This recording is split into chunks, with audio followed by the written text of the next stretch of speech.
Garth and Natasha. Reality radio, at its best, where every life is a biography. Sundays, at 10 a.m., and exclusively, on 95.5 FM. And streamed live, on the Eye on Dependency Facebook page, and YouTube channel.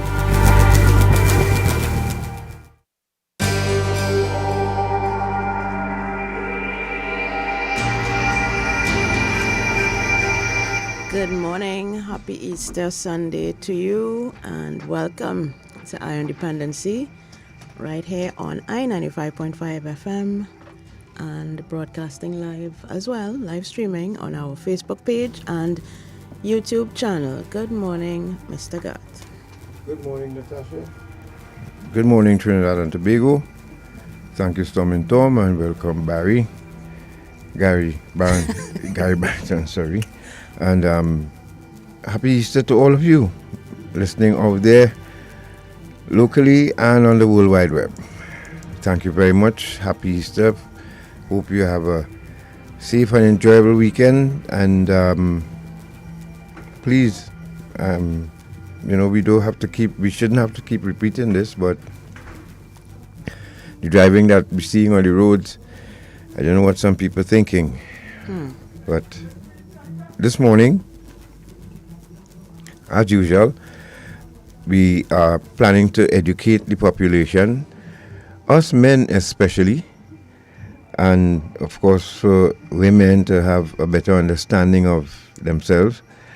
And so this morning, ladies will take over the program and try to educate us, husbands, boyfriends, significant others, to understand when they are going through their changes, why, Yes, and when, how you can support us. and how we can support. So, and of course we're expecting our in-house specialist, Dr. Pottinger will be joining us in a few moments, and also Gillian will be in studio with us, and Natasha will tell you who the lineup today, and get ready to be educated. Yes, so this is part 3 of this conversation, ongoing conversation that we would like to have throughout the year up until October, which is Menopause Awareness Month. So this is the third in a series of conversations about menopause, and given the fact that many, I don't have the exact figure, but many hundreds of thousands of women are going to be going through the menopause at some stage in their life, whether they experience symptoms or not. We believe that it is a phase of life, and as we said in the promo, at menopause a woman becomes her power, right? We believe that this phase of life is a significant one for those who go through it, and it is one that unfortunately is filled with stigma and shame and many myths that we would like to dispel as we go along. One of the things that I have done, and myself and my former classmates at Holy Name Convent, we formed a group which is going to, in which we can support each other as we go through this, and also spread the awareness and the information that so many women need, because when most of us experience the symptoms, it comes as a shock. We don't understand what's happening, and then when we seek help, we are met with more confusion because a lot of the physicians that we see do not treat the menopause as a serious issue to be tackled, and that can be treated, because you don't have to suffer alone or in silence. You can get treatment. And one of the things that we want to discuss this morning as well is hormone replacement therapy, but we will get into that as our guests have arrived in studio. We want to welcome again to Iron Dependency Dr. Anthony Pottinger, who is a gynecologist. He has much expertise on many things, and of course, the woman's body is one of them. So we invited him here so that we could have physicians' perspective on the issue of menopause, which was lacking in our previous conversations. And we think this is very important because we want to be clear about the terminology and understand exactly what is happening with our bodies, and importantly, how the symptoms, which can sometimes be very severe and debilitating, can be treated here in Trinidad and Tobago. I'd also like to welcome my dear friend Gillian Smith-Trumpet, who is a member of the group that I mentioned. We are called Women Warriors on Menopause on Facebook, and I will talk a little bit more about that before we close, so that those of you out there who want to join the group and receive the information, you can do that on Facebook. And online, we are joined by another one of my former classmates, Wendy Lord Toussaint, who is out in Maryland, and Nicola Young, who you have seen and heard before on Dependency. She has joined us again. Thank you, ladies, for joining us online. Can I just add? Yes. Can I just add that Dr. Anthony Pottinger is renowned in the Commonwealth, and I'm sure by a lot of his colleagues internationally as well. So to have him in studio with us to educate you on this topic, it's indeed a privilege and a pleasure. Indeed. And he's not short of education on any topic that he puts his hand on. So we thank him very, very, very much for sparing us another Sunday, and so that he can help us have an understanding from a gynecologist's point of view about this issue of menopause. And also, Gillian, we thank you very much for joining us as usual. We know you have been a champion with this as well, and the two ladies online. So over to you all. All right. Do we want to take a break so our guests can settle in? And then we come back with the video that the doc shared with us. So let's take a short break, and when we come back, you will see a short video on explaining menopause. This is from the National Institutes of Health in the U.S. So we'll be right back on Iron Dependency. We're talking menopause this Easter Sunday.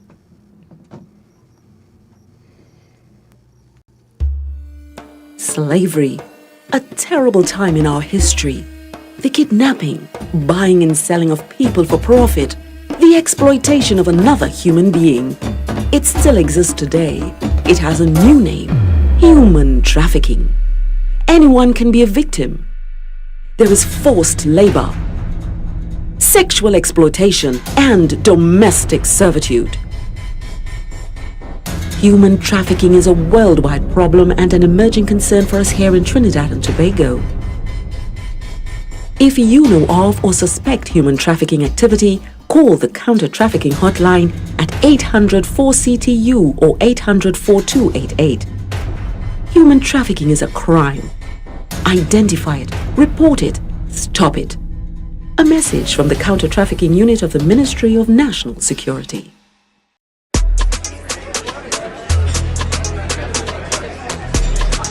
(50/20, 50/25).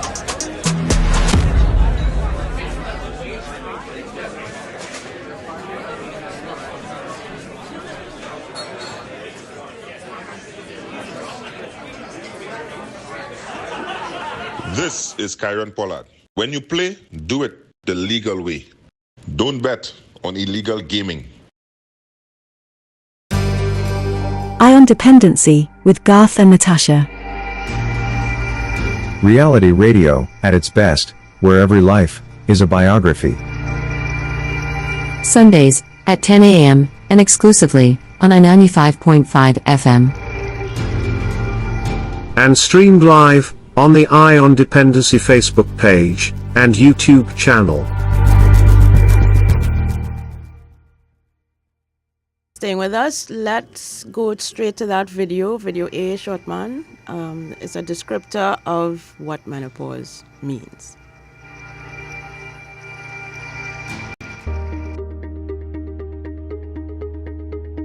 Maria is 45 and is having night sweats and trouble sleeping.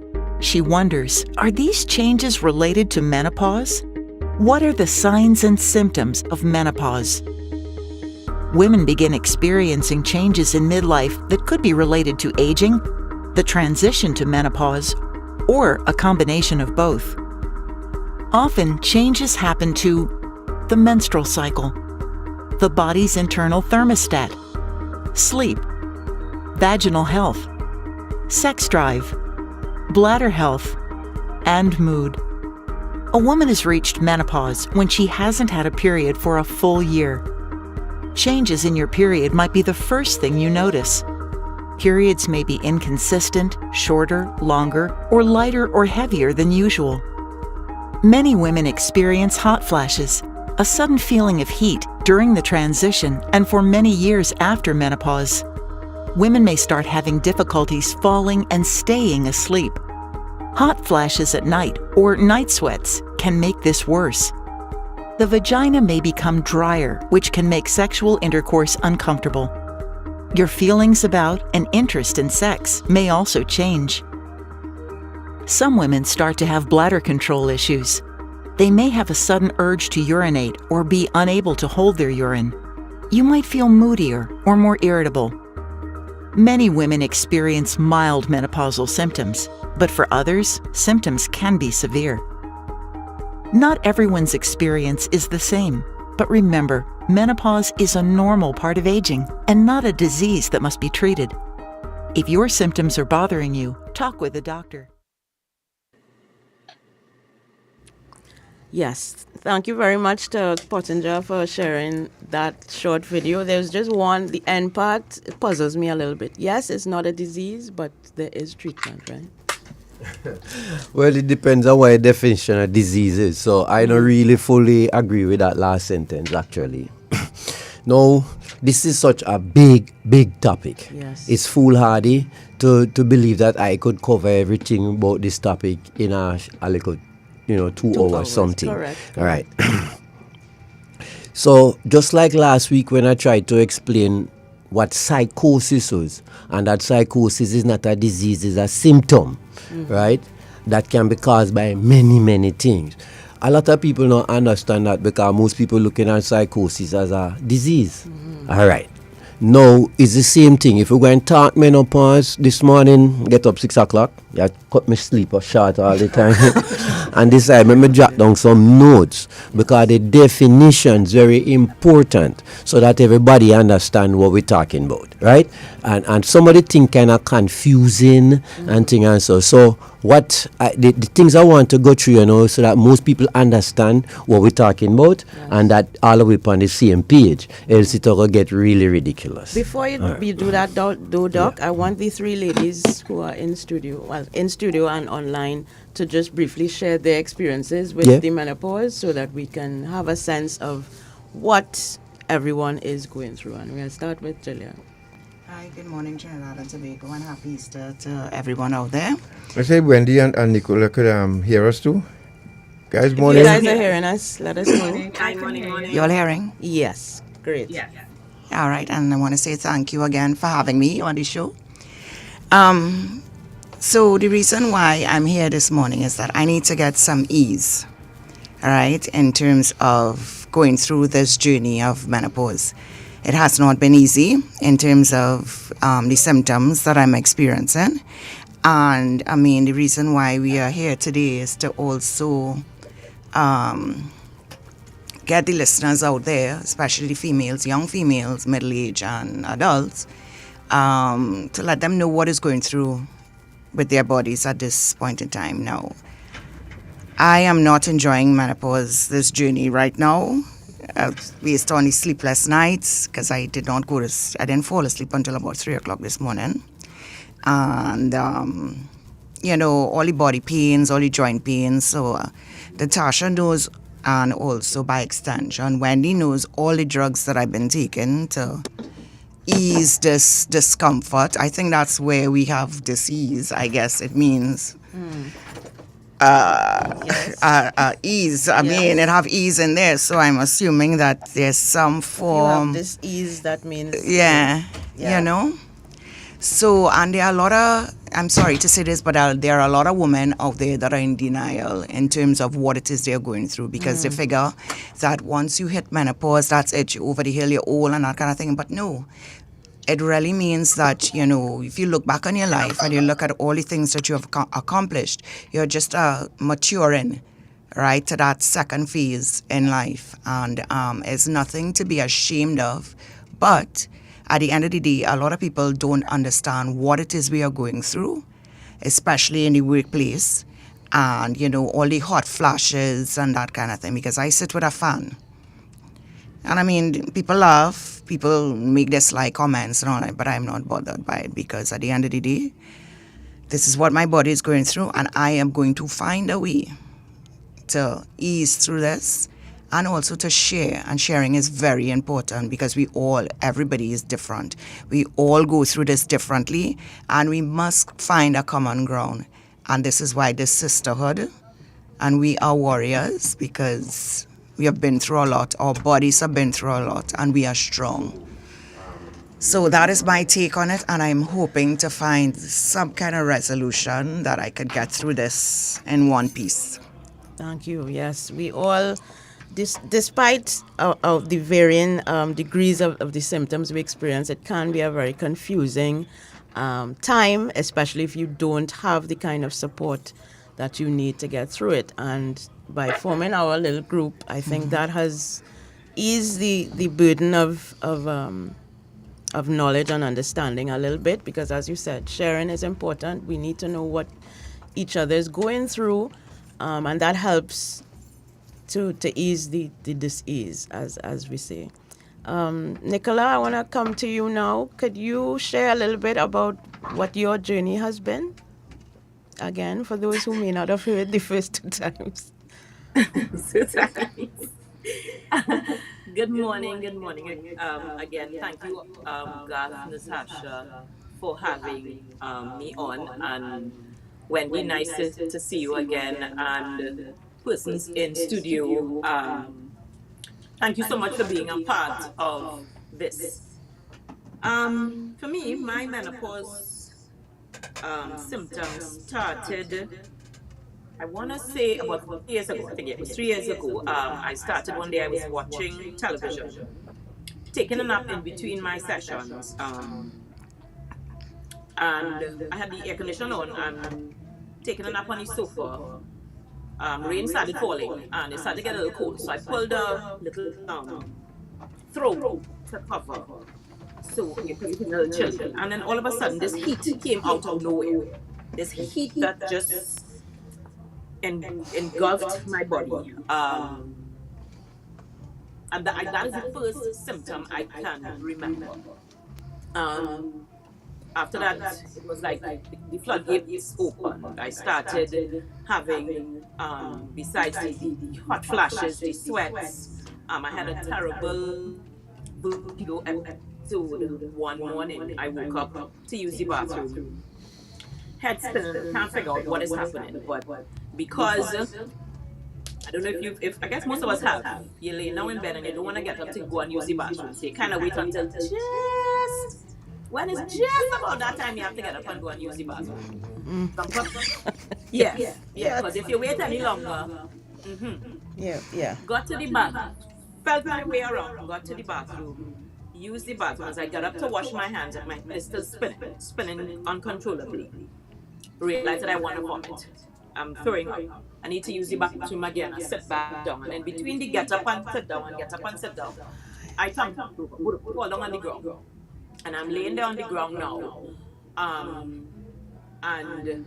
like, what is going on? Of course, you're not gonna walk with your cell phone in the bathroom, so I couldn't call anybody. I just laid there for a while. I was able to kind of pull myself up, climbed into my shower, turned on the tap. I don't know why, and I kind of just bathed in some cold water for a while. Came out, got back to my bed, and by then, it's like almost 5, 6 o'clock in the morning. I was able to get to my phone, call my parents, because we live in the same yard. And I had that vertigo spell for 2 weeks. It started on Sunday into Monday morning, and my head spun, tumbling over, vomiting, that nausea for 2 weeks. It ended 2 Sundays later. After that, I have had the challenges with, and when my latest symptom is itching. My hands, sides of my arms itch a lot. But I have had everything from terrible brain fog. You're trying to string a sentence together and you sound so stupid. That hormonal weight gain, that loss of appetite, and that weight gain around your midsection, which is the most frustrating thing ever. I would get pains in my gums, my eyesight has deteriorated. I live with these all the time now. You couldn't touch my skin. If I'm having a conversation and somebody touches me, and it doesn't happen all the time, it's painful. So that is painful. Feeling of, and I've heard people say, feel like if you're going crazy. It is so true because, of course, you don't know what when it started, I didn't know what it was. So I couldn't fathom what it was. Went to my guy, and when I explained to him the symptoms, he said, "Oh, you're overachieving, Nicola. You are experiencing a lot of these symptoms at once."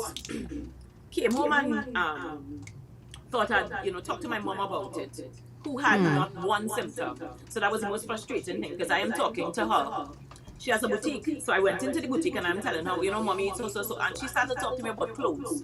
Yeah, see this, and I just lady, what? You can't help me at all. No, can't help me at all. And the mood swings. It is the most. I'm so much afraid of myself sometimes because I can go from, we can be having a regular conversation, talking about the weather, and I'm not sure who you're going to get. If you're going to get the BYTCH or if you're going to get Nikki. I could start to cry uncontrollably for no reason, and what I started doing is kind of pulling back from everybody because you don't want to be that, because I didn't know what it was. You don't want to be that person. I just knew like something is coming, so I just pull and get into my own space. And a lot of times just cry in your own space. And I realized, of course, subsequent to that, you having conversations and you realize so many of us experiencing this. So it is indeed, because your parents didn't talk about it. I don't remember my aunts talking about it, both on my mother's side, my father's side. It's almost like it it's that taboo, and you start to react. People will say, "Well, in menopause," if it's a joke, but it's true. It is true. The last time we were in studio, Tasha, what is the name of your girlfriend? Gillian, who's beside me, Gillian? Yes, Gillian. How are you, honey? Hanging in there. Because all the symptoms you described, that's what I'm feeling, especially with the touching on the skin. I didn't even know that was a symptom. And I have 2 chopsticks that I use to scratch my back. And I'm carrying it to work on Tuesday. Now, come in a little bit. Yeah, please. Now, I hear in this constellation of symptoms, both of these women have it worse than most women, yes, all right? Yes. And both of you, I presume, in fact, the one over the years said she went to her gynecologist. What did your gynecologist tell you? Nikki? She's still with us? Is she looking frozen? Nikki, you with us? All right. Well, until she comes back, and Gillian? Yeah, what your gynecologist told you? A gynae? Well, mine was surgically induced, so I had a hysterectomy, and I think 3 years now, and that was it. He didn't say anything into himself. No, but after you have all these symptoms, you say even scratching and touching and brain fog and all kind of things, so you discuss with him again, and nothing? No, I didn't discuss anything with him. I have not gone to a gynecologist to see about anything. All I've been doing, I've been Googling, YouTubing, reading. No, therein lies part of the problem, you understand? So, the amount of people, presently it is believed that there is about 1.2 billion women in the menopause. And it going to get worse and worse from decade to decade. So the younger people will decline and people living in the menopause will increase. Now, at about, even as short as about 100 years ago, the life expectancy for a woman was about 50, you know. Yeah? And now in Trinidad, it bordering down on around 80. Okay. And you have other places where better. Right. So within, say, the next 20, 30, 40, 50 years, it is reasonable to have a life expectancy of 100 years. And in fact, I am privy to certain things, and in certain circles, we're looking upon, say, the people who go and live 120 years well have already been born. Yeah? So this is a major thing that will get more and more, right? Now, the vast majority of people like these two who definitely need to go on hormone replacement, I don't know why it is so reluctant that both the doctors and the patients don't want to do this. If I have hypothyroidism, mean that my thyroid not producing enough hormones, they're going to give me hormones. I have type 1 diabetes, I can't produce insulin, is a hormone, they're going to give me the insulin. If I don't have growth hormone, they're going to give me growth hormone. If I don't have cortisol or any kind of hormone that causing a serious problem, whether it be mental or physical or both, we're going to replace it. So what is the big issue with estrogen? It's a hormone that biologically around when people reach around 51 years is the median time across the whole globe where people will enter the menopause. And then estrogen is a very important hormone. It have a multitude of beneficial effects. You need it to be healthy and to be female and all that kind of thing. Plus the ovary also produce significant amount of testosterone. Plenty people don't realize that. And testosterone is crucial for your energy levels, all the brain fog and thing which you're talking about, the chronic exhaustion and all that kind of thing, is probably even more depletion of testosterone than even estrogen. Okay? So when people having serious manifestation at the deficiency, why it's so difficult to replace the deficiency? Talk to me. Nicole, are you back, Nikki? Yes, I'm back. I don't know what is happening with my internet. Apologies. I don't know where I fell off in the conversation. Well, the doc was just asking, and Gillian just responded as to when you started experiencing these symptoms and you visited your gynecologist, what did he or she prescribe? Oh, yes. He prescribed Progyne Nova, 2 milligram, and Primalute. All right. So you have your uterus or you don't have your uterus? Yes, I still have it. All right. So if you tell you the truth, I don't know why that combination. Because you have certain combination built in, so you take one tablet. You understand? So what he give her there is a estrogen by itself and then a progesterone. The particular one is something named nartesterone. And the more you make the thing complicated, there's more thing for people forget and this and that and rare. Just give you a combination thing. We have, you know what I mean? We do the thing. 2-in-1 kind of you might have to use two. You might have to use two if the lady manifesting plenty testosterone type deficiency. The low exhaustion, the brain fog, the decreased libido, all those kind. Losing your strength, your muscle mass declining, which happen with man and woman as you grow older because the testosterone level fall. Yeah. Then you might have to add the estrogen with some testosterone, okay? Androgen. But, and in fact, not in Trinidad, elsewhere you have combinations with in one thing. You know, probably an implant or a tablet or whatever and thing. So, the doctor prescribed this to you. You took it? Yes, I've been taking it. And it not helping? Yes, it helps when I can get it because now Progyne Nova, the 2 milligram is... yeah, well, I am minor thing. What's your age? I'm 51 years of age. Yes, so since the COVID thing come, them saying this, supply chain problem and blah, blah, blah. So we can't get some of the things. And as she rightly said, Progyne Nova was one of them. But it's a simple thing. If somebody premenopausal, we need to come into all of them things, right? Meaning say the menopause has not happened yet. Let's use 50 as a cutoff. If the person less than 50 and they having issues in their 40s, a low dose combined oral contraceptive will solve the problem. And we don't have no shortage of them. It's many. I don't come for plug no particular drugs. There's Lindinet, Novinet, Yaz. All of them is very low dose estrogen pill, which are also contraceptive. And I plenty of my patients and that, because even though people, we need to get into what we say perimenopausal, what it mean. Yes. You have people perimenopausal, they still having the periods every now and then, but they're going through some of the symptoms, right? And thing and so.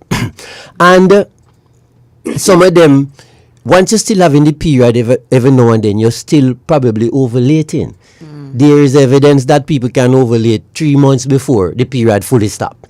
So you hear this phenomenon about people having menopausal children and all that kind of thing. Yes. So when you reach in your, like say the second half of your 40s and having issues, I put my patients on a low dose combined oral contraceptive pill, because most people don't want to get pregnant at that age.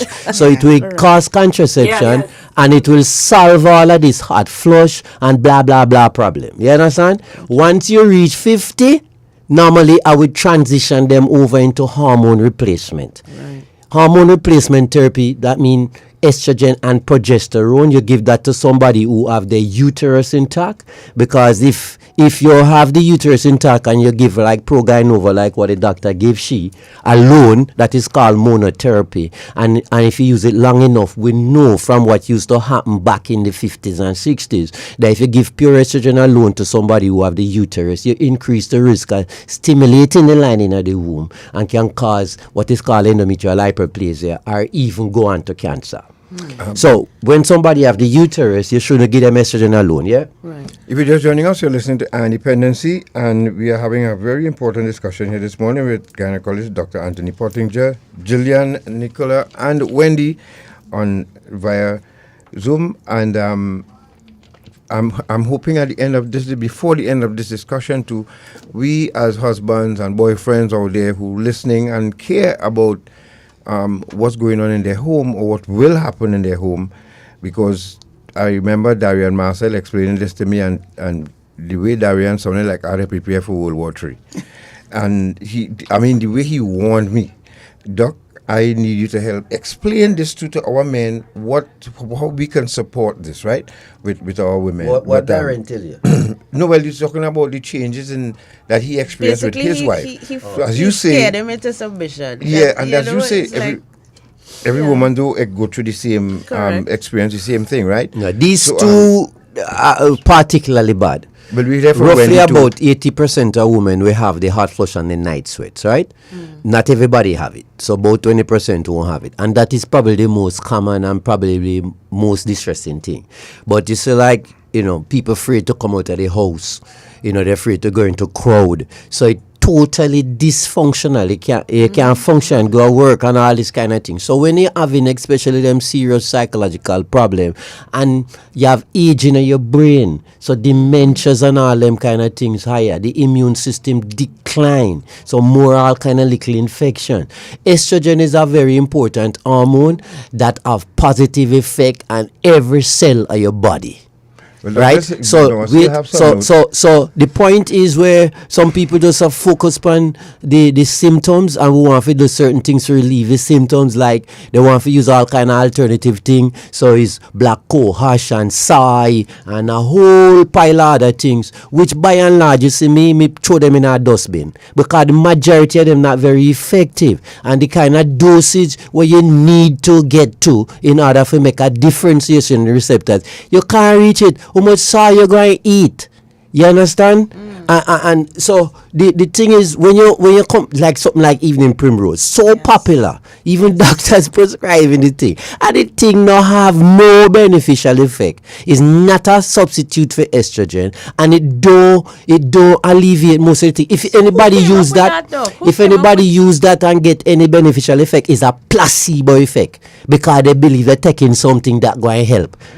For a short little while. So let's say from Wendy now. Yeah, let's bring Wendy. And before we go to a break, Wendy, I know you've heard a lot on both sides.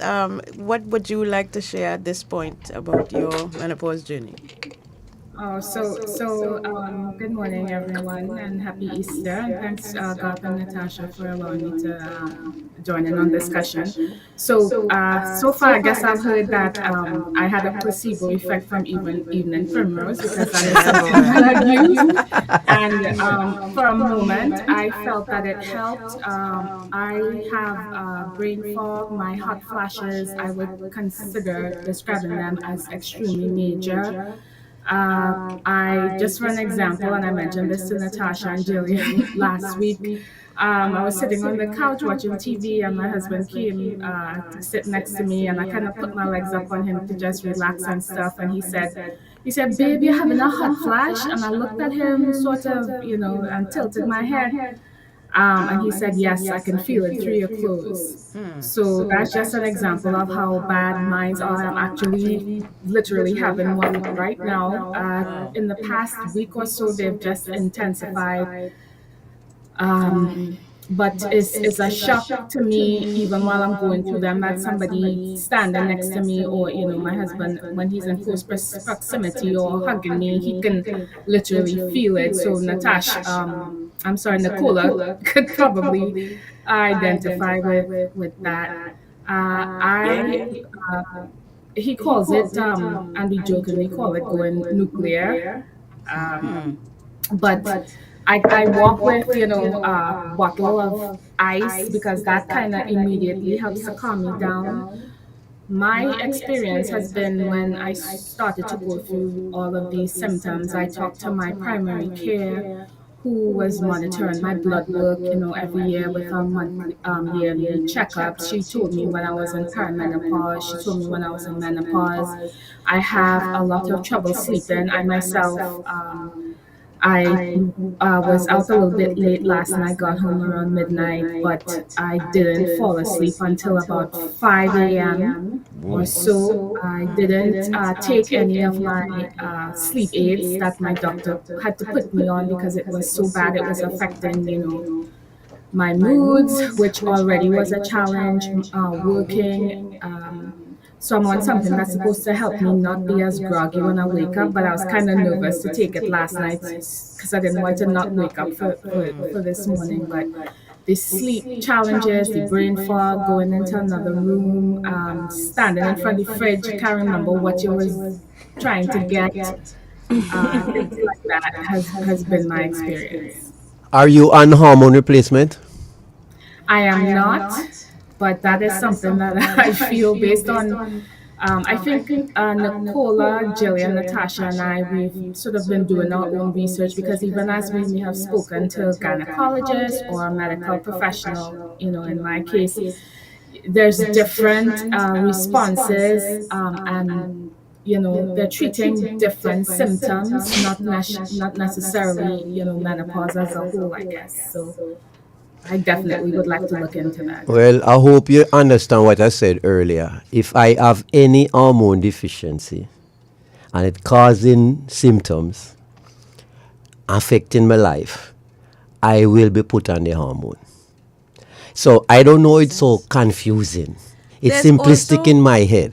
And a lot of the doctors don't understand this neither. Because some of them have the same fear and anxiety. We're reading all kind of things on the net, generating the patients. So you have doctors out there telling people they must go on hormone replacement. It'll give you breast cancer, it'll give you colon cancer, this, that. And it's not true. It was never ever true. Right? May I ask a question? Sure. So Dr. Pottinger, you mentioned prescribing your patients things with like a contraceptive and stuff. In my particular case, I tried that in previously, but I mean, maybe it was the brand that I was on, but I was told by my medical professional that I cannot go on that because of my high blood pressure issues. Is there any fact? All of that is ignorance, and I'm telling you, a lot of the things why people so reluctant to go on a hormone replacement is being stimulated by the doctors themselves with their ignorance and their anxieties. So I am saying to you, for instance, there was a study called the Women's Health Initiative study. started about 22 years ago. And it was about a big $1 billion study coming out of America, the mighty Babylon. Right? So, where Wendy is, by the way. So, the study was stopped prematurely because, and the conclusion they come to is that the hormones was causing women to get breast cancer. You understand? I remember it was in August 2002. I had just gone to Jamaica to go take in the World Youth the World Under 20 Championships. And as I reached there, that was when it come public that them said them stopping the Women's Health Initiative study, and conclusions are you're getting increased clot and you're getting breast cancer and rah. So my phone start light up all over the place from all over the flipping world. You understand? So me say, you know what? Me go and pull this study myself. Me go home for relax. Go watch some Chock and feel. I had to pull the whole study and read through it, and I'm not bragging. Immediately me sit down and just start to write, and I start boreholing that study, right? $1 billion study, and it had whole heap of flaws. I wonder why the other doctors couldn't see that it have this amount of flaws. So the conclusions that were coming from it were premature and most of the time inaccurate. So like, for instance, you were saying it increasing the risk of breast cancer. In a short time, 5 years, you don't have no initiation and no cancer and manifestation to diagnosis. In a short time like that, right? So those women probably had the cancer already, and then it manifested itself while they start with the thing. In this study, the people, 26 people I think it was, that were diagnosed with cancer, they had strong family history of cancer, right? They was a significant amount of them was obese and smoke and drink alcohol and not do no exercise. And in this study, the average age was 63 years. So if you reach menopause at 50 and never take no hormone replacement, with the lack of estrogen, a lot of damage is done to all kind of things in your body, particularly the blood vessels. You have acceleration of atherosclerosis and things like that. Women under 50, what we call it premenopause, have far less incidence of stroke and heart attack compared to men, because the estrogen protect them. So once you run out of estrogen now, the incidence of these things start to increase and probably be just as high as a man by the time you reach 60. That's why the heart palpitations and so on. Yes. So what I'm trying to say, nobody in their right mind as a gynecologist usually go and see somebody 13, 14, 15 years into the menopause and then start hormone replacement, because we know that certain damage already done, particularly to the blood vessels. And when you start the estrogen in somebody like this, it could actually destabilize the plaque and cause a clot in your leg or pulmonary embolus or a stroke or a heart attack or something. So that was one big flaw. No, the point of the matter is people should go on estrogen early rather than late. So once we reach in the perimenopause, so you start have symptoms and things say around 45, that's the time to start the thing, because you prevent all of the changes that going to take place that probably going to be irreversible in the long run and going to shorten your life and decrease the quality of your life, right? The chronic inflammation, estrogen is an anti-inflammatory hormone, right? So the chronic inflammation will happening with the obesity and all them kind of thing and so, and is a precursor for just about everything. Diabetes, hypertension, heart disease, everything. Estrogen will protect against because of the anti-inflammatory effect, right? Are you understanding what I'm trying to say? Yes, yes. So this big fear, where everybody believe that this thing is the demon incarnate, what will cause all kind of issue, is not true, people. And that same study, they actually continue observing the patients going along. No, 20 years after they reported the tata, and the thing coming back around full circle, because they're realizing the people who are on estrogen, particularly estrogen alone, have at least 25% decrease incidence of breast cancer. as opposed to it causing the cancer. Things like osteoporosis and osteopenia and fractures were not healing and all them kind of things drop by around 80%. You understand? And anybody can go and check them kind of things here, following up the same study where the premature conclusions frighten everybody. I mean, particularly the doctors who know putting that on to the patient. It never changed my thing at all because I try to read and understand things, right? And a lot of people, even doctors, cannot read some of these papers and understand it because them kind of deficient in the statistics and the this and the da. Right? You have a patient might go and go read something on the net and it say, oh, the pill increase your risk. I think we touched this last week. The pill increase your risk 100% of getting clot in your leg and pulmonary embolus. But that is what you call a relative risk. So if people who not on the hormones, in 10,000 people for 1 whole year, you might have 4 people get a clot in the leg. If you have the same 10,000 people over the same 1 year taking like one of the low dose pill, 8 people might have a clot in the leg. And the guy say 100% increase, 100% increase. But the absolute risk is what is important. The absolute risk is minuscule. You move from 4 in 10,000 people for 12 months to 8 in 10,000 people over 12 months, right? That risk is so ridiculous you shouldn't worry about it. Because if you worry about that, you shouldn't eat. Your chance of choking to death is far higher. You shouldn't drive in a car. Your chance of choking to death is dying from a motor vehicle accident thousands of times higher. You shouldn't have sex. Your chance of dying from sex is plenty times higher. You shouldn't fly in a plane. Your chance of dying from that is plenty times higher. But yet still, people reading a set of tat up on the internet and making stupid decisions. No. A lot of the doctors, I am not one of them who studied the whole of my life for have information and understanding that we can pass on and direct my patients. So from long time, this kind of thing start creeping from me was in England over 25 years ago, where patients must decide what treatment they want. What? No.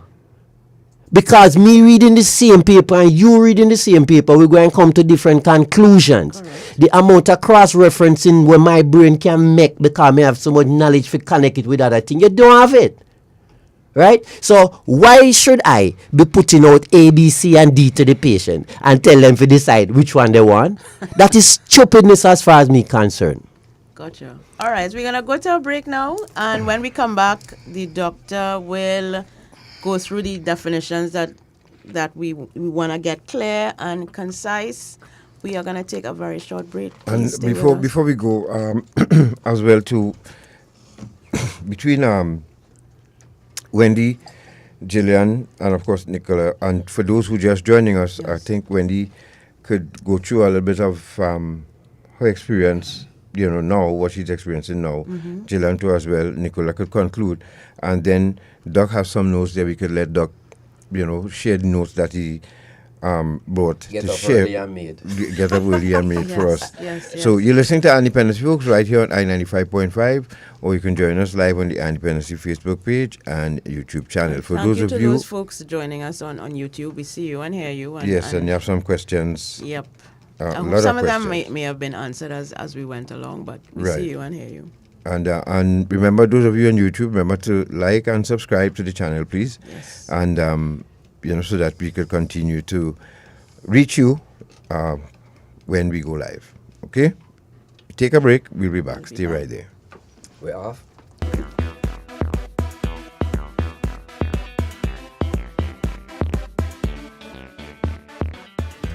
Boy. I feel like I'm going to buy myself a senorita tonight. Nah. You might be promoting slavery. Slavery? Mm-hmm. What are you talking about? Hey, modern day slavery or human trafficking is just what some of these people just do. Some of these women were tricked to come here. Some are held against their will, abused, and even beaten. Most times the girls don't even see any of the money that is paid for them. And every night, they just have to come out looking nice and sexy for somebody like you. human trafficking is a serious problem and a serious crime. Persons who solicit commercial sex services may be contributing to human trafficking. A message from the Counter Trafficking Unit of the Ministry of National Security.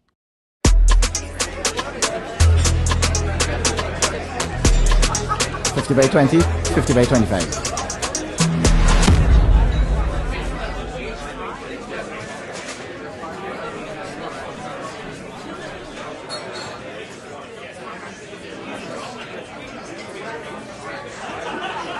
This is Kyron Pollard.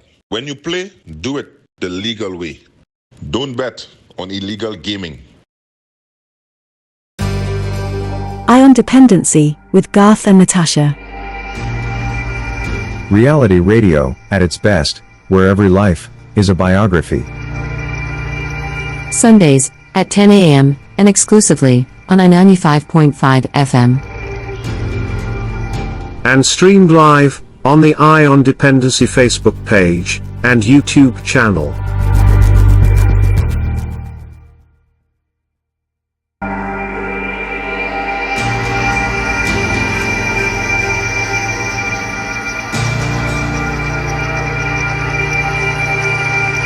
Thank you for staying with us. This is Ion Dependency, and we are discussing menopause with women who are going through some of these symptoms, and also a medical professional in the person of Dr Pottinger.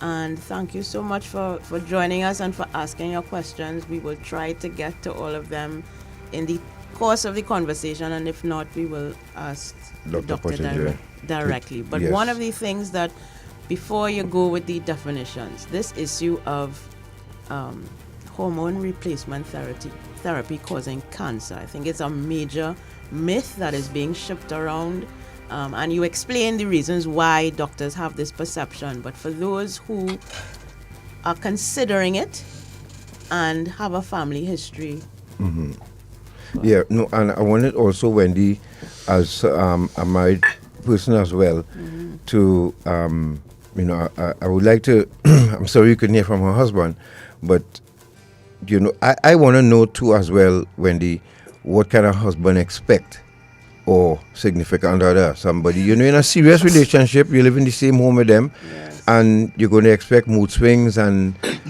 sometimes, did you ever have to go back to your husband and say, look, I'm sorry, but this is happening with me, or anything like that? How did you manage Wendy? the husband under these conditions? Yeah. So for me, I've had to, my strategy has been to retrain my household. I have two sons, one is 28 and one is 15. And as I have gone through this change, I took it upon myself to sort of explain to them what is happening. The mom, the wife, pre-menopause is different from the current person. So fortunately, I have a household where there is, open communication and understanding. We have our own dynamic, and sometimes I couldn't get out of bed.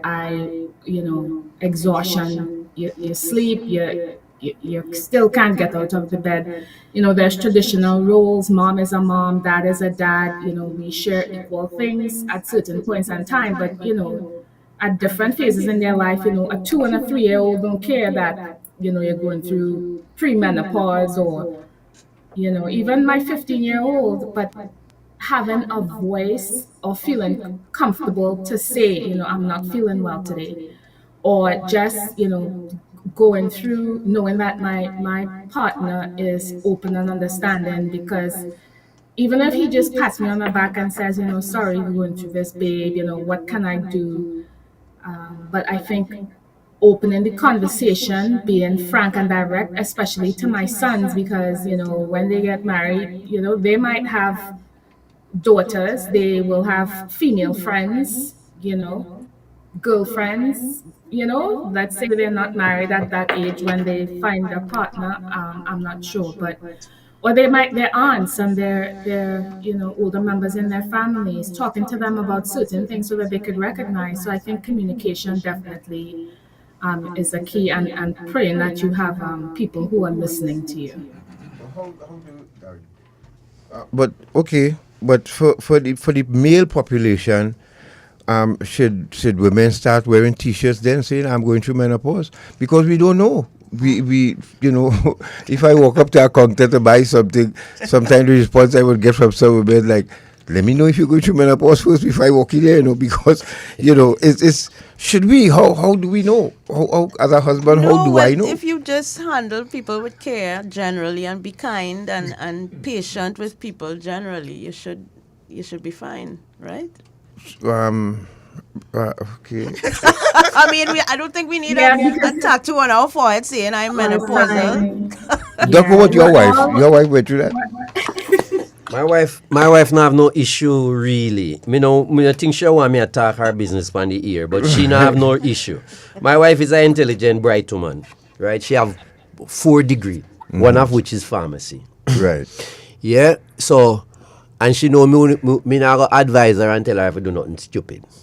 Okay? Mm-hmm. So she not have no menopausal issues. Her brain sharp. She sleep good. Everything. Let me shut my mouth, yes? So basically, you don't have that problem at home, Doc. Yes, because what I'm saying, we done say it about 3-4 times already. I hope it's sinking in. If you have a hormone deficiency and it causing issues, the solution to that is replenishing the hormone. All right? So can I mention something?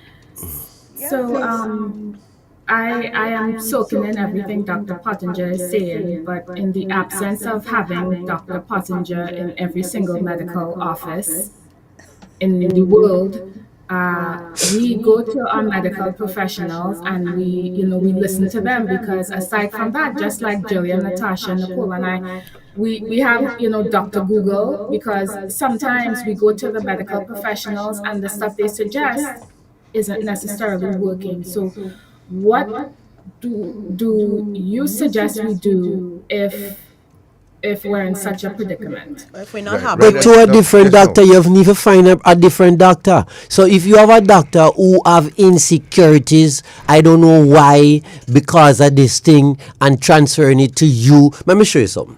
About 4 or 5 years ago, a lady came to me.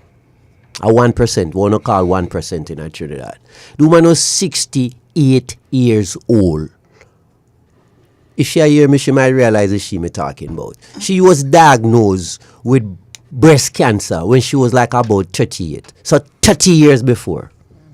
Right? She had to have surgery and different things. Our tumor is an estrogen sensitive tumor. With breast cancer, the majority of them have the express estrogen or progesterone or something named HER2 new, different receptors. Now those who have estrogen receptors, the whole medical fraternity, and not just in Trinidad, afraid to put them on estrogen. And I'm saying, what the hell? What the sense of having no quality of life? Trying to increase, reducing your risk of having a recurrence, and you're going dead in a short time from cardiovascular disease. Okay? Or osteoporosis or anything like that. I always had a problem with that. And I go to conferences all over the world. And I'm telling you, anytime them oncological situation, and I raise this thing about the reluctance of giving estrogen to somebody who had a breast cancer or some other estrogen sensitive cancer, colon, fallopian tube, endometrium, ovary, all of them is estrogen sensitive cancers. And people prefer for people to suffer seriously, rather than give them a little bit of estrogen will relieve the thing. And the fear of causing recurrence is far out of reality with what take place. So I used to ask them sometime too, if the person have a breast cancer which is negative for estrogen receptors. So this breast cancer is negative. It have no estrogen receptor, it have no progesterone receptor, and HER2 new. So these are like the worst ones, are most difficult ones to treat, because you can't treat them with hormonal manipulation. Why somebody like that can't get estrogen? And usually they will say because our next cancer might be an estrogen sensitive one. It's nonsensical argument. You understand what I'm trying to say? So you have a breast cancer that if it have estrogen, you're saying we can't estrogen receptor, you can't get estrogen because you're going to cause recurrence. This other person have a breast cancer that do have estrogen, and you applying the same argument to them? That is stupidness. So this lady come to me 68 years now. Some people have talked about post-menopause. You know, no post. Because you say post, it look like say it's something you pass through. And then the problems go away. It don't happen. And the older you grow, the worse the situation going to get. And you know, I'm even talking about symptoms now. I'm talking about the aging process and people dying prematurely, that can be directly linked to them estrogen deficiency. Yeah? So, she 30 years, no breast cancer, but having had flush night sweat, can't sleep, no libido, dryness at the vagina, one set of urinary symptoms. So, me explain everything to her just like me I tried, you know. I'm sure I say, left up to me, I'd put you on estrogen. She said, you would, doc? Me say, yes. She said, which one? And we discussed and we put her up on something. It was as short as 3 weeks after the woman come back to me and like a different person. They had flushes and them stop. She can't start sleep. You know what I mean? Her brain fog start improve. Her irritability and mood swing and free if you come out of the house as short as 3 weeks. And she's saying to me, but how could this be right? That 30 years. Because after she had her surgery and all, I think she had to have radiation and chemotherapy and things would knock out her ovary from a young age like that. And the medical fraternity decide that she must suffer because them are worried about she getting a recurrence of breast cancer. So Oprah was right, folks. When Oprah, in that conversation that she had recently, said she had an aha moment when she got the click. Right? We know, those of us who watch the video will know what she was. It was a hormone replacement therapy that she was experiencing palpitations, didn't realize it was menopause related, and she was prescribed HRT, and she had an aha moment. It was just like everything was clearer, cleaner, and better because of it. So, Doc, tell us, what is menopause? What is it really? Before we do that, I want Nicola to from another angle now, then we could ask you that. But Nicola deal with clients, right? You deal with clients, and you have to wake up every day and go do that. How sometimes do you have to explain to your clients, or you always try to fight it and show that smiling, supportive in trainer, and not let your clients understand what's going on with you? How do you manage that? So in the beginning, I did the whole superwoman, I can do this, toughen up, get out there and not let persons know what I was experiencing. And God, let me tell you, that was, I did more harm than good to myself. Because imagine you're waking up like I would wake up sometimes exhausted. I get up and as I open my eye, I am completely exhausted. I put my feet on the ground and the soles of my feet are hurting. My ankles are swollen, my knees are swollen. I have a spine injury, so my back is hurting me. The mood is off the chain, and I have to come outside now. And if it's a personal session I am doing with someone who, let us say, did hip surgery and with some therapy in the water, I have to be kind and considerate and help them in the water and be all bubbly and supportive. Or if it's a class and we're doing the aqua fitness, I have to be that warden and that trainer. Come on, let's go and motivate and that kind of thing. And I don't have it. And sometimes some persons, I would come outside and they'd see on my face, because I wear my lotions on my sleeve. So I would come outside and they'd see on my face, persons that after a while, they know you're like, you're not having it today. And I'd be like, no, not today. But I'll come outside, I'll hear the music. Because I love what I do, I would get into it. I will do what I have to do. And as soon as I'm done, I'm go back inside and I am back to dying, literally. That was me in the beginning of experiencing this. As we started talking more about it and sharing, now I share with my clients because I realized I was doing more harm than good, one for myself, but also for them. Because we don't talk about it, people were experiencing it as well, and they didn't know. So now when I say, okay, yo, Olio, one of these days, da kind of thing, they'll be like, oh, I was having a deal, this so was happening. So it's a little more, it's easier now. Sometimes I have a running joke with my sister. I would go to work, and I'd be like, oh, I don't have it today. And she'd be like, not me and you don't have it, no? Because you're saying that you don't have it, and then when you get out there, we run in 4 miles and that kind of thing. So it fluctuates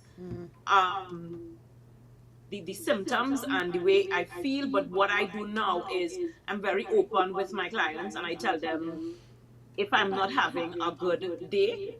I'm not every time, because you don't want to come across as a Debbie Downer all the time. God, you on that again? Yes. Because at the end of the day, at the end of the day, I'm providing a service. People are coming to hear I'm not Your feeling well. problems, yes. Correct. They're not coming to hear that, but I am a little more open with it now than when I first started experiencing the symptoms. I share with them, and even if it's a day I'm not having a good one, I'll be honest, I'm not having a good day, but we're here to work, and I will kind of, sometimes I really have to push it down, and do what you have to do, because life still goes on. But yeah, so it's a mix of God. No, Gillian, you have to juggle a household, you have to work. How are you dealing with your children and work? How are you balancing that? Well, I started a WhatsApp group with the children. So I put things in there to let them know, my off moment or whatever, which seems to be every day. So they've come to realize. But work, I'm really, really struggling in work because I have brain fog at times. Things come out my mouth that I was like, oh my God, I just said that. And the hot flashes in work. And sometimes, I'm going to be honest, there are days when I get up and it's the hardest thing for me to get off that bed. When I do eventually get off the bed and literally crawl into work to sit down, because my job is customer service and I deal with clients and their issues. And there are times when I really do not want to hear anybody bitching about anything just for one day. And, talking all the time. When I come home, I don't want to talk to nobody. I don't pick up the phone to speak. Yeah. Sorry, I don't pick up the phone to speak to anybody. I don't want to go anywhere. I'm scratching all the time. The dizzy spells. And to know that is just one thing that we need to change, which is our estrogen levels. That one hormone that, because I've gone to my doctor, he checked my thyroid, my colon. I thought I was coming down with all kind of thing. At one point in time, I thought I had cancer. And I mean, it's so many symptoms, and why it is I had to get all of them. Why? The sleepless nights, and I have to get up early in the morning, and when I go to work, that is when I want to sleep. I don't want to hear nobody talk to me. So it is hard. And it's just that hormone, estrogen. That Probably a little testosterone too. Yeah, but do you all, is it, it's in a pill or is it direct in your veins? You can get it. Let me just let people know you're speaking to. If you're just joining us, those of you who just joined us, you're listening to Dependency, and we are discussing menopause. We have in studio Dr. Anthony Pottinger, we have Gillian in studio, and Wendy and Nicola online, speaking with us via video. Doc. But I can't remember your particular situation. You are hysterectomy. Yes. And the tubes are removed. And Everything. the ovaries. Everything. What age you were? I was 48 at the time. All right. Yeah. 47, sorry. Yeah. Let me tell you, I can't recall I ever doing that surgery in any patient and not explain to them the importance of going on the hormone replacement one time. I mean, most of the surgeries me do is cancers, right? So anybody who youngish mean anything under 55. Once me take out the ovaries, they're going home 2 days or 3 days after with the estrogen replacement therapy tablet. Yeah, he didn't put me Right. on any. So, my patients, most of them never experience none of all this tralala. Occasionally, we have somebody who probably their makeup is a bit different, so they might need a higher dose than what you give them in the thing. And, those might have some issue and you have to manipulate things and so and so. But if the doctors just educate the patients, it will get rid of the fear and the anxiety about all this amount of cancer, right? And they will take the thing. Right, they will take it.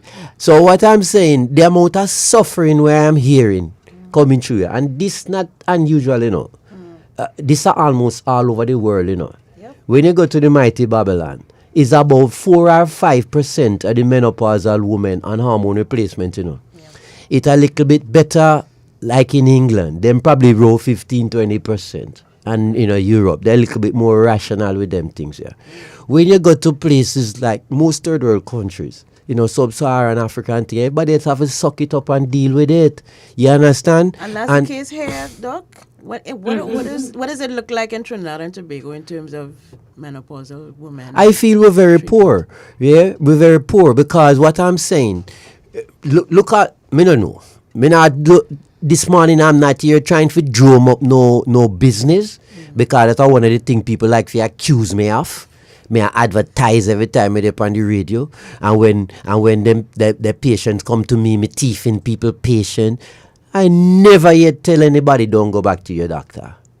But people will come, and if it take 2 hours to sit down and talk to me, if it take that time for them to get the information and to tell me all of them business and thing, me will do it. And I am a natural teacher. Me can explain difficult things in a simplistic way that most people can understand. And most people will listen to what I say and do what I have to do. So a lot of this suffering and thing over here are going, if you point finger, but the majority of it, I think, have to be with the medical fraternity inadequacies in dealing with this. And it's a big problem, and it will get worse as I'm telling you. Because every decade, you're going to have more and more people living in the menopause. It might reach to half of them life or even more than half of their life. So somebody might wonder, why the great architect of the universe do this thing where, women reach 50 and run out of this hormone? We're so important. But it have evolutionary benefits. Because going through a pregnancy put a big toll upon the body in almost every system. And want to be 65 and giving birth, whereby you're weaker, you this, you that, you can't, all that. Being a mother is a very hard and stressful thing. It's 24/7 work. Correct. Yeah? So, he, she, or it, wisdom, whoever, a police stream. So, Ellen, this is a young people something. So, childbearing is a young people something. Preferably should be done between 20 and 30. And if every woman could I get pregnant for 3 times, I think I mentioned this already recently, between 20 and 30, and each one of them breastfeed the child for at least a year and preferably 2 years, we're coming to nearly 10 years there, where you're having a holiday away from the incessant high levels of estrogen. Because estrogen is a two-edged sword. We're telling you that it's very important for you to be female and to be healthy, but too much exposure to estrogen is not good either. Because it's the people who never get pregnant, never breastfeed, they never use a contraceptive pill that can shut down the ovary, and each one of the contraceptive pill reduce your estrogen, and it also have a progesterone in it. Progesterone is a physiological antagonist of estrogen. So even using the pill for like 5 years straight give you a big time protection against all of the estrogen sensitive cancers, similar to the benefit you will get from 2 pregnancies and breastfeeding the child for a year or 2. You understand what I'm saying? So, I'm gone off on a tangent. What is menopause? You can segue into that. All right, see me make some notes, make me read them, right? I can talk off at the top of my head, but see me make some notes. So the WHO definition, you hearing any breathing coming through the thing? No, last week it was particularly bad. WHO definition for menopause. The term menopause is defined as the permanent cessation of menstruation resulting from the loss of ovarian follicular activity. A woman born with 2 ovaries, we have like roughly about a million egg follicle in each.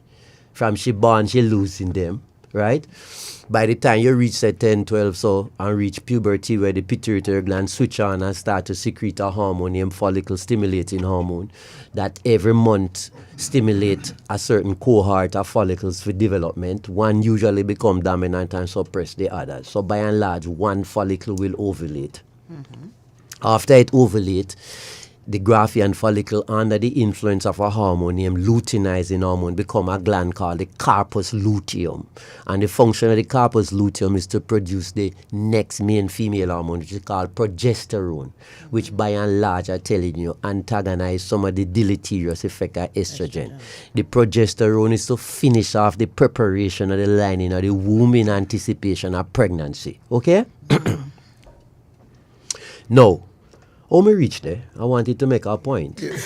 Yes. So all the menopause. Yes. So the menopause, the production of the estrogen is related to having your egg follicles, what they call primordial follicles, right? And because we're losing them all the time, them call it atresia. At around 50 years, you run out.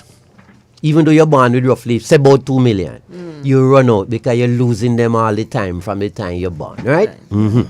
So when you run out of follicles, the Graafian follicle cells will support around the follicle will produce the estrogen. Stop producing estrogen too. It's tied up with the eggs, right? So the ovary, it have what we call an exocrine function, which is producing the egg, and it have an endocrine function, which is producing the hormones. So estrogen fall, testosterone fall, you have several other things too, right? Inhibin and some other hormones where most people don't know about, okay? Progesterone and things, all of them fall. So when they fall, you stop having periods because it's the estrogen stimulate the lining of the womb, get in anticipation of pregnancy, and the progesterone finish preparation of that. Say in a menstrual cycle, a 21 days, 28 days cycle, when you reach around 21 days, you ovulate on day 14. By 7 days after that 21 days, the brain know you're not pregnant because certain chemical signals don't come to it. So it stops secreting the luteinizing hormone, which is what keeps the corpus luteum alive. The corpus luteum die, the progesterone level fall, and by day 28, it falls below a level where it cannot maintain the lining of the womb, and then it shed as the period. Yes. All right. So when you run out of egg, all I want me just explain, they stop happening, right? So you stop having your period. And the menopause is a funny thing that we have no way of predicting it beforehand. There's no blood test we can do, no imaging we can do for say, all right, yes, you're going to go in a menopause at 50 or 48 or 45 or 55 or whatever. So this is a diagnosis we make in retrospect. Because the definition is that you have no menstrual cycles, no period for 12 months straight. Okay? All right. Let me just read through some of the things then. So after that, we could talk, you might see the term natural menopause. All right. So she had an artificial one because her ovaries were removed. The other ladies sound like they have natural menopause. So natural menopause is recognized to have occurred after 12 consecutive months of amenorrhea. Amenorrhea means no bleeding. For which there is no other obvious pathological or physiological cause, right? We never do something like with she to stop it. The woman have some autoimmune disease where producing antibodies that kill our ovaries. Them things can do, happen. Various different things, okay? Some starvation mode for a long period of time, no fat on your body, you can go in an amenorrhea too. because the brain no want you to be in this chronic starvation state for you to be fertile, to bring a baby where you can't feed because you can't make no breast milk and blah, blah, blah, right? You don't have the energy if you move the baby and da-da-da-da-da. You understand? Yes. All right.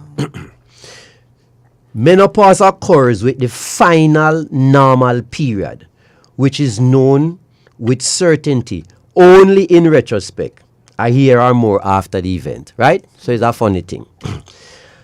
All them doctors who are going to do about them, do blood tests and this and that to see if you're in menopause or if you're premenopause or you're postmenopause is nonsense, people. You're wasting your money. Because even at the perimenopause, we have something called a circadian clock. Right, so certain things release certain time of the day and depend on, whether you're up all night out upon the computer and confuse your pineal gland, so you don't know if it's night or if it's day, and different things that secrete different time. So you will find you come and take the woman getting hot flush and night sweats, right? And she come to you 8 o'clock in the morning and you're gonna take blood for check for our estrogen and our FSH and this. It's nonsense because it fluctuates even from hour to hour and different time of the thing. And she probably not get her hot flush and whatever in the morning when you taking the blood. She get in the night. So you better go to her house in the night, go take the blood if you really want to see what's going on. Right? So you cannot diagnose it with no blood test or anything like that. These are clinical diagnoses. Listen to the patient. All right. Now, the next big definition is the perimenopause, which could be a bit confusing, okay? Yeah. And they have a next one called climacteric. Perimenopause and climacteric, even when me was a student, was a bit confusing to me as what the difference is. You understand? We're not forgetting the nitty-gritty yet because we're not preparing nobody if you do no exam. Correct. But let me just touch upon the things. Am I right? Mm-hmm. So the perimenopause, the WHO definition. The term perimenopause should include the period immediately prior to the menopause, when the endocrinological, biological, and clinical features of the approaching menopause commence. And it will go up to the first year after the menopause, mean up to the first year after the last period, okay? So, by and large, if you want to put that time to it, for most women, it might start at about 45, right? Yeah. And say she really stop off the period at 50, it should go to at least 51, 52, for what we call in the perimenopause, okay? So it have to have, you might still have in the period, probably even normal every month, all right? But you're having some of the things then, the brain fog, the low energy, the hot flush, the insomnia, you know what I mean? And all them things. That it could happen in rare cases earlier than 45. Yes. So I want to come down to that. So you see, these things too, it depends upon which population you're looking on. And the population, I tell you, medicine and mathematics, right? And people have talked about with 20,000 genes. You have many more things that control the genes, what we call the epigenetics, and the environmental condition, your exercise state, your nutritional state, all kind of thing will affect, certain things. Yeah. So when you're looking at these things about the perimenopause or climacteric and so on, so it really should be specific for a particular population. By and large, Caucasians are, say, Europeans, and average going to the median time for the menopause is like 50, 51, 52, around there. For Africans and Indians, it more like 45 to 47 on average, okay? Whereas when you go to Chinese and Japanese and them thing, it's more like 55 and even more than that. And it could be just that in them cultures it might have changed now, but like say the Chinese and Japanese, they eat a whole heap of soy and plenty of them other things, so them probably getting some phytochemicals and better nutrition and things, and so them have more body fat. I think so it have a role to play with that. Yeah. Whereas, when I talk no geopolitical thing, but whereas in Africa or India and them kind of place, the nutritional state might be different. People not have as much fat, this, that, so much more stress and all kind of other thing. Yes. Right. We bring it on earlier. Right. Because as me just say a while ago, evolution no want a sick woman who malnourished getting pregnant. Right. Cool. So the time period, then you put fixed period, it should be flexible depending upon the population. All right. So maybe we could move on from perimenopause. That was clear? Yes. All right. So this other term named the climacteric were used to confuse even me. Because to me, it sounds like similar or almost the same as the perimenopause, right? Yeah. This marks the transition from the reproductive phase to the non-reproductive phase. So you see, it's slightly different. Okay? Because this, most women at 41, 42 will not get pregnant. You understand me? Yeah. Even if they have normal period and not have no menopausal type symptoms. You understand what I'm saying? Yeah. So whereas the perimenopause has specifically deal with some of the symptoms them, what can start from your around 45, the climacteric talking about reproduction versus non-reproduction, which are slightly different. And it could happen earlier than the 45. Okay. You hearing what I'm saying? Understand. Yes. All right. So it marks the transition from the reproductive phase to the non-reproductive state. It incorporates the perimenopause, which we just say, right? By extending for a longer variable period before and after the menopause. So if we're talking about the climacteric now, let me say if we're talking about the perimenopause starts about 45 and go to about 52, the climacteric probably more we should be thinking in terms of around 40, right? People fertility and things fall off and things, and probably go even beyond the 52. Okay? All right. It sounds sensible? Yeah. So far, All right. All right. This could extend, this is me put this in. This could extend from around 45 to 55 years for those who want a time period. So the climacteric could be from, you look point around 45 to 55. And this is a normal distribution curve. With statistics, you have the normal distribution curve. Yeah. And in the middle, you have what you call the median, where roughly 50% below, 50% above. And then you have two standard deviation around the mean. So you have two standard deviation minus and two standard deviation positive. So when you cut that off, roughly anything you're looking at in a normal distribution, roughly 70% will fall within that two standard deviation minus to two standard deviation positive. So if we're looking at two standard deviation minus at 45 years, two standard deviation positive will be 55 years. Right. So that period there would be probably the best time we look on as the climacteric or the perimenopause. Gotcha. Cool? Yes. All right. Then you have the term premenopause. Right. You have some little confusion thing, but premenopause really should mean before the menopause. Yes. So it's your whole life before the last period. From the time you That's the simplest way if you look upon it. While some people are trying to say certain time period in your 40s, this or that. Forget about that. This is anything what happened before the menopause, right? Gotcha. And if we're using menopause as being the last period, everything before that should be considered premenopause. So this refers to the whole of the reproductive period prior to the menopause, right? I.e. up to the final menstrual period. Don't go for no other thing beyond that, okay? Gotcha. Now, the post-menopause is a kind of little confusing thing. Yes. Because I give the impression that is a thing we go past and then you go beyond it, right? But we shouldn't think so. We should think that once you have the period stop for 12 months, you're in menopause. And you now get post-it. Right? Because that is it. That is it for the rest of your life. Yes. You'll be and you see, if we're talking now about the symptoms, right, the symptoms can go away and this and that and thing, right? But you're still in menopause. Yes, because the things that we're not sure about, all of the changes were happening with your blood vessels and your heart and your kidney and your immune system and your central nervous system. Them things progressive, persistent, and constant. Right. It not go stop.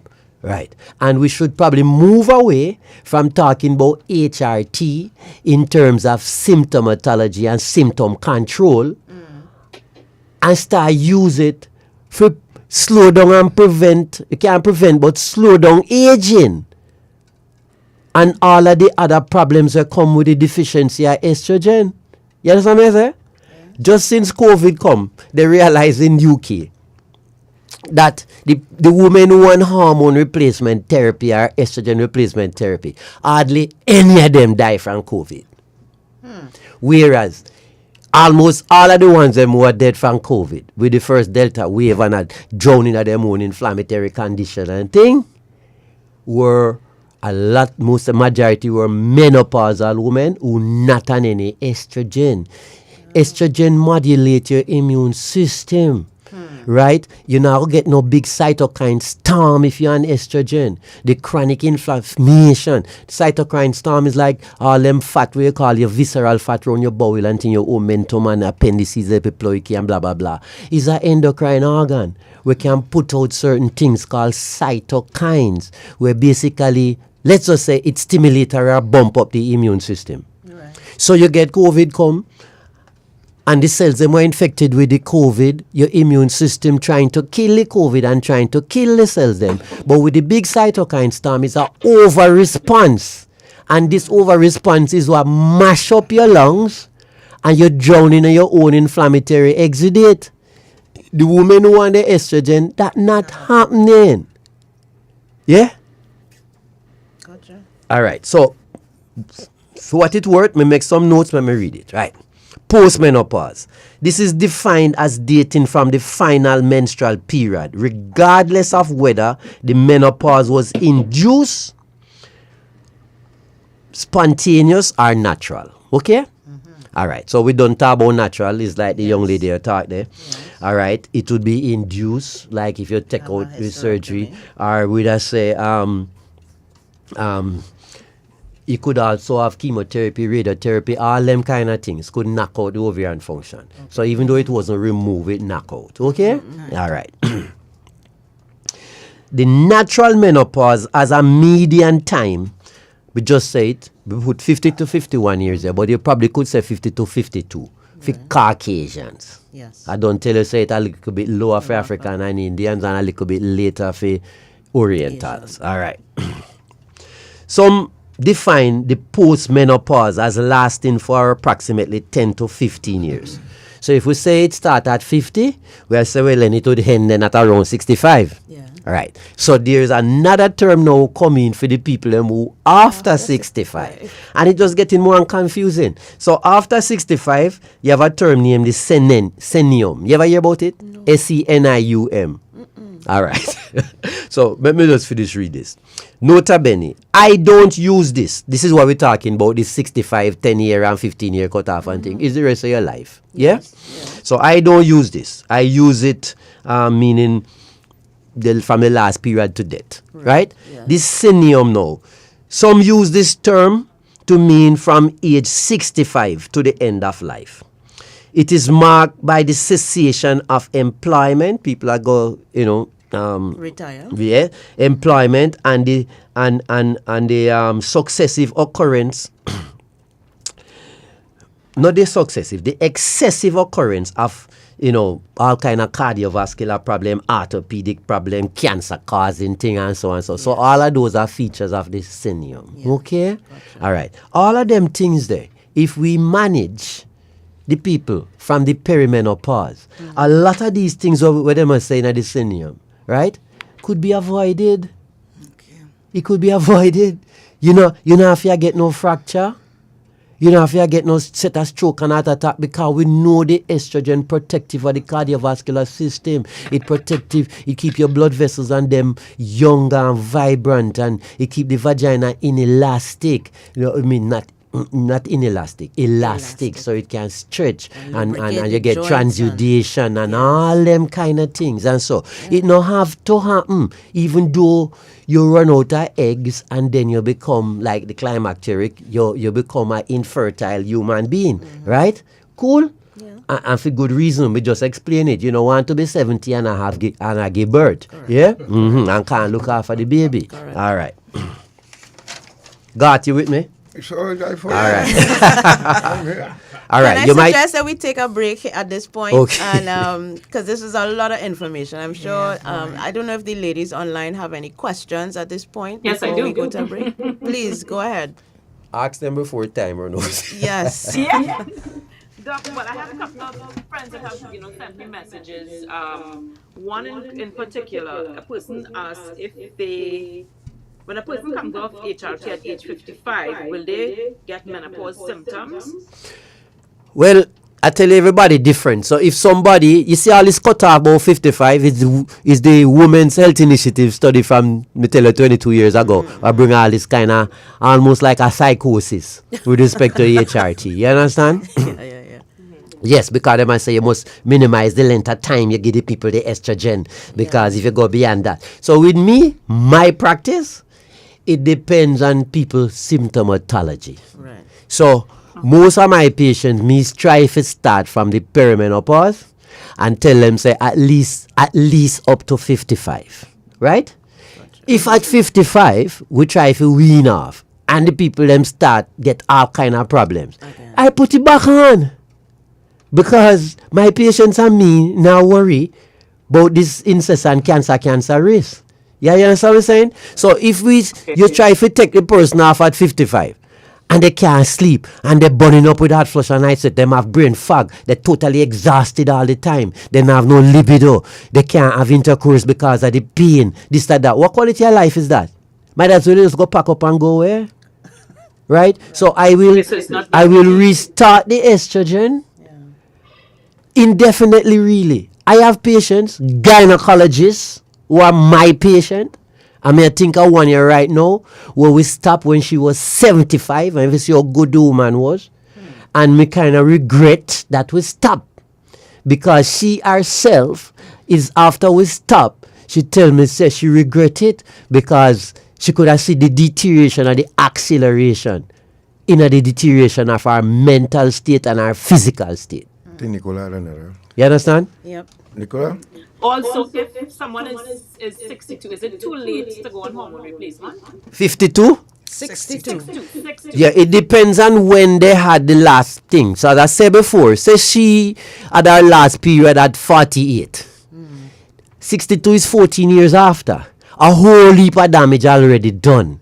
So this is the kind of person where if you start now, it might increase them risk for a clot or a stroke, or you understand what I mean? You get some clot and it break off and go to your lung, pulmonary embolism. You understand? The damage in your cardiovascular, in your heart, and you start something, and a plaque rupture and trigger off the clotting and you get a heart attack. You understand? So the thing is to prevent all of this time. So if you have all of them issues because woman say you're being superwoman and I fight it up and suck it up and you reach 65 and you realize it now go away because some people tell you it's postmenopause, so you expect it to go pass off. It's supposed to last 5 years or 10 years or some dotishness like that. And you not one of them where it's not a thing. Probably if the person, depending if them can't function at all, I probably would have put them on it. But with having this discussion with them. Yes, of course. I have one more question, Doc. What is your take on nutrition and exercise as it relates to assisting you through the menopause? It's extremely important. So, I mean, I don't know what more if it tell. Exercise affect almost every system of your body positively. Right. It slow down the rate of aging, it maintain your muscle mass, it maintain your bone, so it reduce your risk of osteopenia and osteoporosis, and your balance is better, your proprioception. If me stand up and now and close my eye, me not go fall. Because me exercise regularly and them sort of thing. So somebody else no go, so they close their eyes, they can't fix pan something, them go drift and all kind of thing. You have to open back their eyes, them all fall. Right. Them thing not happen to me. Because me regularly exercise. So it be regular chronic exercise should be a staple for every human being. Nutrition is important. So as we were saying, the people them from China and India and China and Japan and them place who eat a whole heap of soy and phytoestrogens, other plant-based things where can produce some estrogen, right? They will have less. These issues. What the question she asked again? Diet and exercise. Yes. Nutrition. So this is showing you how important diet is, and particularly a whole-based plant-based diet. It is better than the carnivore diet. Thank you very much. Thank you. Plant-based. Any other questions? Plant-based. Ask a question then before we move on. Wendy, any questions?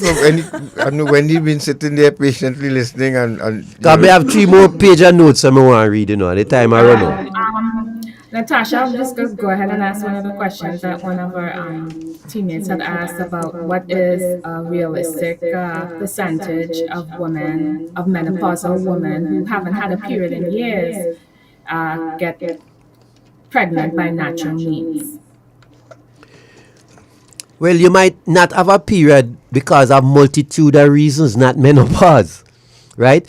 The polycystic ovarian syndrome is very common in Trinidad. And some of the people don't. The usual thing is they have what you call oligomenorrhea, mean 3, 4, 5 periods for the year, okay? So you have a period like every 28 days. All right. So some women no have no period for years and they're not menopausal. So them now have the hot flush and night sweats and just that them now have the period, okay? So you have to differentiate that. Because just last year a lady come to me where doctors was telling her she menopausal and I do one set of blood tests and all kind of thing. And I was saying, but when me start asking about the menopausal thing, and she wasn't having them. So me could have immediately tell her, say, hey, you're not menopausal. You ain't menopausal. And we go through the thing. She had the insulin resistance syndrome. And she's one of them who does manifest it with amenorrhea. Not oligomenorrhea, amenorrhea, no thing. And it was simplistic. Just by going through that, taking a little history and thing, me realize this woman no menopausal. And to prove it fair, me not normally do blood tests. But in this situation, you could do a blood test to prove it to her. So we do our FSH, we do our LH, and we do our estradiol. Right? So the FSH and LH are hormones on the pituitary gland. When you run out of ovaries and the estrogen low, the pituitary gland trying to jumpstart the ovary by increasing the follicle stimulating hormone and increasing the luteinizing hormone. So one that if you do want to know that somebody definitely in the menopause, you check them FSH and them LH and it is elevated and them estrogen is low. Right. So this woman FSH was normal, our LH normal, and our estradiol level normal. So how the hell you could be telling the woman she menopausal and she have it in her head and you know what I mean? Doc, somebody was saying here that they were given a contraceptive and got a DVT pulmonary embolism. So that is our next thing again, and next usual thing. So anybody who get any DVT, mean deep vein thrombosis, or have a pulmonary embolus, and them on the pill, the pill cause it. I like the cannabis last week, right? So anybody who gets psychosis and even take 2 puff off of one spliff, the cannabis cause it. You understand? So it's the same thing with the pill and clotting, right? Me don't give you the figures already. These are real studies that were done. They got a clot in their leg and it all this was real studies that were done. Let me tell you, say, even without being on the estrogen, a certain proportion of people will get clot. And certain things predispose it. The big overweight people who not exercising and have varicose veins, or them have gallbladder disease and liver disease and different things. These things we know associated with increased risk for clotting. All right? So, but make somebody take a pill for 1 week. The pill cause it. So, majority, I don't give you the thing already, the 10,000 women who taking the estrogen for 12 months, only 4 more people got a clot. So what I'm saying, the absolute risk is negligible, is like a lottery. It's like winning the lottery. So walking around talking about people shouldn't use the pill because of this very, very, very rare risk is nonsense. Okay. Mitigating factors. You have to factor these things in when you're making your decisions. Any more questions before me go? I want to read the rest of them things. Somebody want to find out. Nikki, maybe you could answer this. Alicia George want to find out. Good morning, excellent. Any women ever experience hair loss? Yes. Me. Yes. Hair loss Wendy? And very brittle nails. And yes. That tied up with the testosterone. Dry skin. You see, like me, no? You see, when we get bald head, because we're loaded with testosterone. So you're full of energy and you exercise. Yes. So all this squatting what you're doing and deadlift and all them things working your big muscles, them thing keep your testosterone up. Yes. So everything is a two-edged sword. We have to try to get the sweet spot because testosterone promote what? Prostate cancer. Yes. All right. So you have to try to get the sweet spot. So a certain level of testosterone I go slow down your rate of which you lose your bone mass, lose your muscle mass, and you know what I mean, and get frail and thing. And me don't want to get frail. Me want to live to 100 with my mind intact. And when me decide to get up and move. You understand? And for So women now, with the same thing, once you reach menopause, I tell you, the ovary produce. Let me tell you, I'm going to say something now where people are going to say me mad. In terms of a volume to volume ratio, your ovary produce more testosterone than estrogen. You hear me? How much people know that? Even doctors. So when you reach menopause, your testosterone level drop. Right? Yeah. All right. So it's a little bit, me don't want to get into it, a little bit confusing because people are going to say, since plenty testosterone cause male pattern baldness, right? Low testosterone should protect. But the interplay with the estrogen and the testosterone and all of them kind of thing, they affect the hair follicle in some women, so some of them can get the receding hairline, just like we. and Okay, boss? start to grow hair on your chin and them kind of thing. No, well, the hair on your chin and them thing is more the testosterone. But you see, we have a gland called the adrenal gland, just above the kidney, and it produce same hormones them and the precursor for them. Cholesterol are the precursor for all of these things, okay? So all them people who are trying to get all cholesterol out of them body is nonsense. You can't do it, right? Because if you do that, you will drop dead. Testosterone, estrogen, progesterone, the whole of them is just little tinkering of the cholesterol molecule. So this is the cholesterol, right? And you put a little OH on it here and it changes to something else. You put a CH3 somewhere there and it changes to something else. And you have a receptor for, you know what I mean? Sort of thing. You put a hydrogen somewhere else and it changes. But cholesterol are the backbone, okay? So your adrenal gland produce testosterone, right? It produce estrogen, and all them things. And your cells, them, particularly your fat cells, have the biochemistry work that can switch one to the other. You understand what I say? So you have something with them called aromatization, what can happen in your skin, right? So it's like the same estrogen and progesterone and all them kind of things there. You have certain cells in your skin that can switch it to testosterone.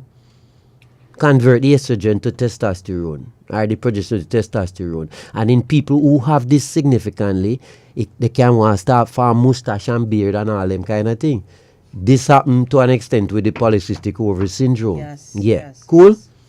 Now, you have any question on Facebook and one or two that the doc can answer quickly? I think we had a couple on YouTube. Somebody was asking about, well, right, we answered that. If somebody was saying she's 62 and asked if it was too late to go on HRT, but not necessarily, but, you know, it could be an option. My OBGYN recommended removal of organs 8 months ago. I declined. Where she declined? She didn't say. No. This important one. Has anyone been diagnosed with fibromyalgia as well in terms of persons in menopause? If that is a menopausal symptom, it's very, very rare. Yeah, it's very rare. All right. I want to finish out this because we're going to run out of time. Premature menopause. Ideally, this should be defined as menopause that occurs at an age more than 2 standard deviation below the mean estimated. Remember me to tell you already? Yeah. So say it's supposed to be, we say the median is 50. 2 standard deviation below would go to 45. So by this, it would say if you become menopausal before 45, that would fit the criteria. Okay? Ideally. But it can be a fixed age because it very depends upon the population. Yeah? So a Japanese or Chinese population, we say 55, right? So with them, we might say premenopause if it happened before 50. Whereas you have an African population, it may drop down to as low as 40. Yeah? All right. So this is a moving target dependent on the population. Example, European Caucasian, roughly around 50 years, African Indian, roughly 45 to 47, and Native Chinese and Japanese, approximately 55. In practice, the age of 40 years is frequently used as an arbitrary cutoff, below which menopause is said to be premature, right? So anybody who had stopped before 40 would have said premature if somebody want an age. All right. Induced menopause, probably we could have got through that because we don't say like with you already was induced. It's defined as the cessation of menstruation which follows BSO, mean bilateral salping or oophorectomy, take out your 2 tube and ovaries, or you had the uterus removed with it, or Yes. TAH plus BSO, or if you had radiation therapy or chemotherapy for some cancer, that knock out your ovary. All right. Then you have estrogen replacement therapy. It's a little bit different from hormone replacement therapy. So as we mentioned it before, estrogen replacement therapy means replacing estrogen. Like one of the ladies said she was on Proginova. Proginova is pure estrogen. And you really should give this only to people who don't have the uterus. Because if you give it to somebody who have the uterus, you could stimulate a precancer or even a cancer in the womb, the endometrium. All right. Now, the term hormone replacement therapy is basically when you give estrogen and progesterone, right? Or even add little androgen to it too, all right? And this now should be given to people who have the uterus intact. Because if the endometrium is there, you don't want to give pure estrogen. So you get estrogen and progesterone. So it was discovered from back in the 60s that they were giving people just estrogen. Because estrogen short, let's give them estrogen. And the incidence of endometrial hyperplasia and endometrial cancers was on the rise until they realized that what is the estrogen replacement therapy was causing it. So we should add progesterone, because we tell you progesterone is a physiological antagonist of estrogen. So it can nullify some of the tendency of estrogen to promote cancer. All right. So when you add the progesterone to it, it protects them, the endometrial lining, from developing hyperplasia or cancer. So that is what hormone replacement therapy means. Let's go through quick. Then you have. I really want to share this Oprah video, and I know we're running out of time. So okay. Can we go to that video? It is 5 minutes long. Let's walk me yeah. No. All right, no, me cool. Me say most of what me needed to say already. I go 5 minutes left. Yeah, run it. Let's go. Yeah. So let's go quickly with this video. It kind of reinforces some of what we've already said this morning. So let's share this video. B, short man. Men have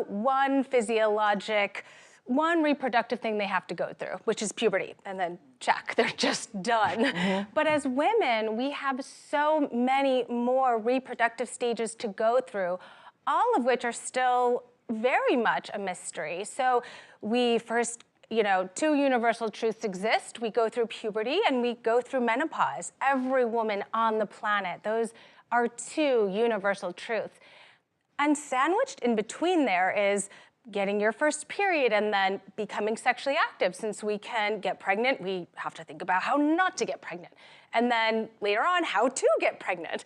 And then getting pregnant, which is a science fiction thing in and of itself. And then you're postpartum, and then you think you're done.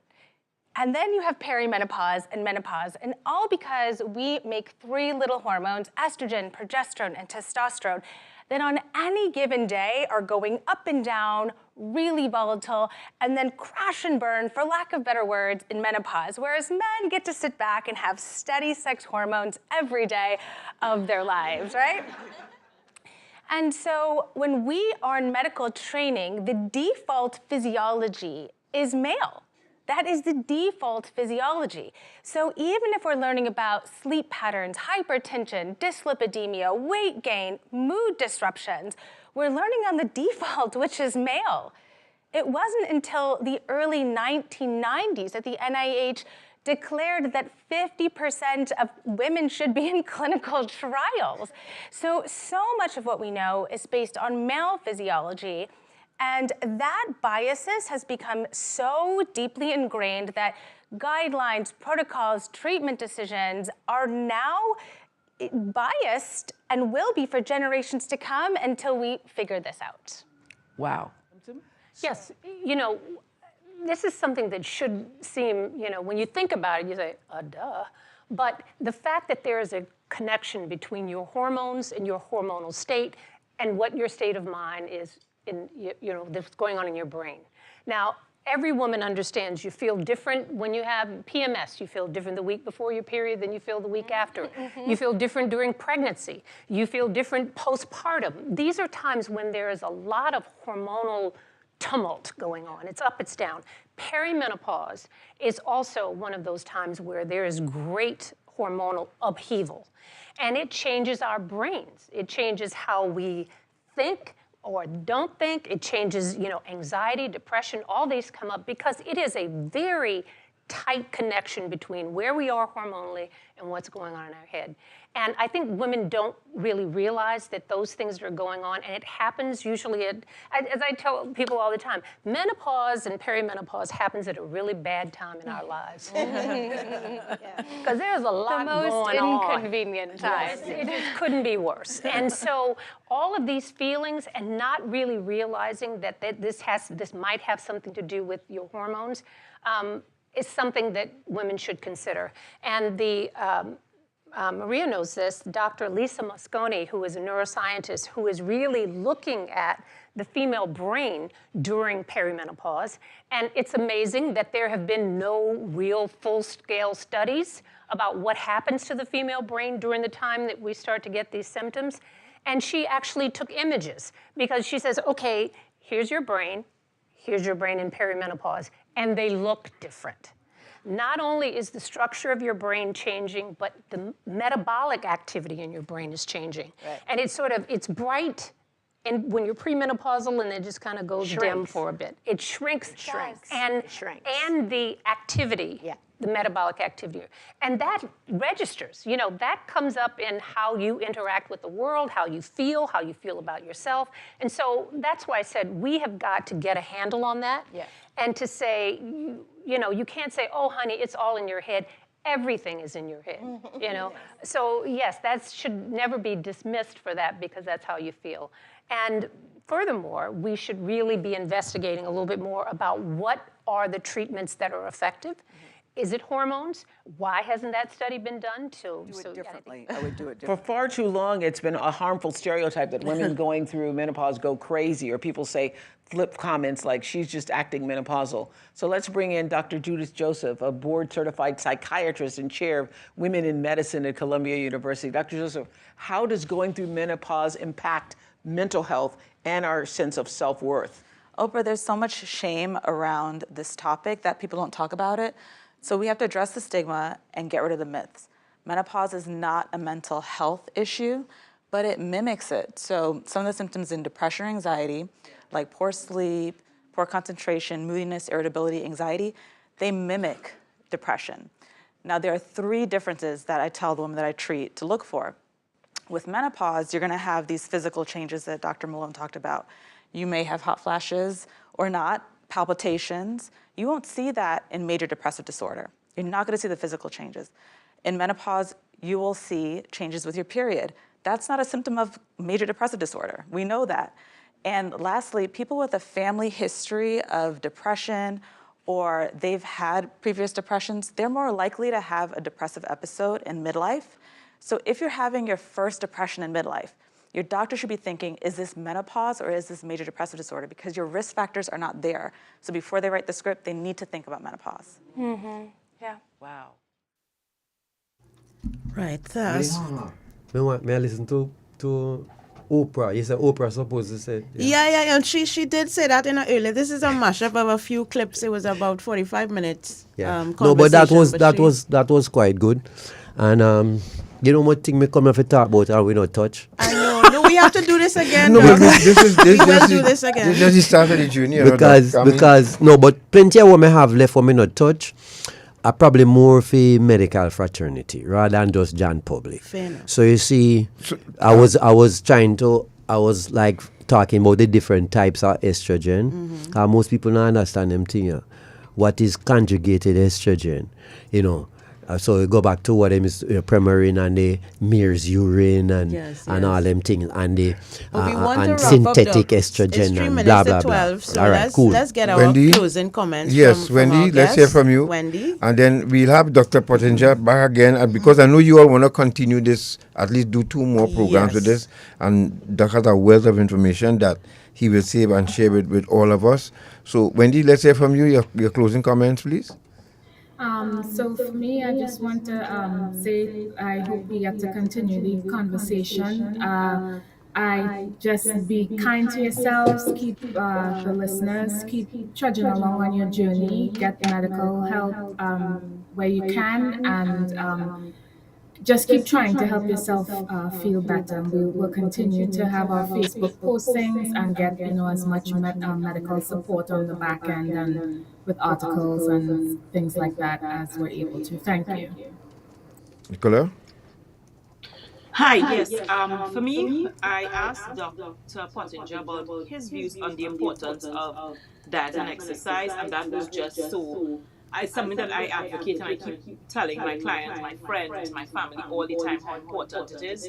And I see where it has made a difference. It has helped me to deal with my symptoms. So I just want, sometimes you say something and people kind of, but you hear it from the professionals and it kind of like, oh, okay. And since I'm reading the comments, so many people are saying thank you to Dr. Pottinger for, he's making his explanation, makes things so much easier.